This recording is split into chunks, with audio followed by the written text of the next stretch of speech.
Hi guys, I'm Dr. Chloe Costigan from Mobility Doc. A single leg RDL is really helpful for improving single leg stability. However, remember that the prerequisite is that you have that good hip hinging pattern down. So if you haven't already, make sure to check out our other videos about hip hinging because this is the final progression.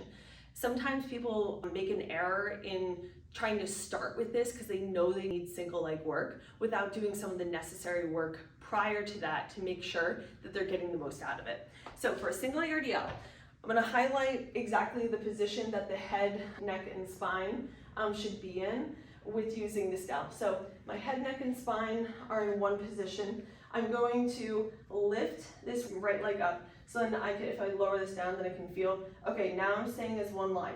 Then I'm going to push my thigh bone back as much as I can, trying to keep the right side of my pelvis down, and then I'm going to come up. So if you see from the front here, I'm going to come back, and then what's going to happen is my hip is going to want to turn open as much as I can. I need to try to keep this thigh bone pushing back and keep the right side of my pelvis down. Once you have the technique down, then you can add weight. When I use weight for the single leg RDL, I'm going to place a little bit more demand on that standing leg. So it's going to be even more important that your form is good.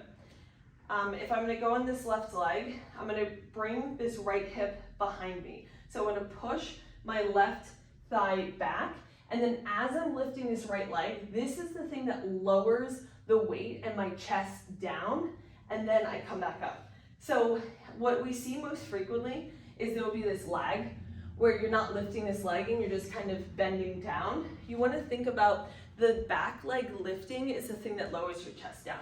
So my back leg lifting lowers my chest. So I'm really trying to make sure I'm lifting up through that heel as much as I can, and I'm keeping both sides of my pelvis pointing down.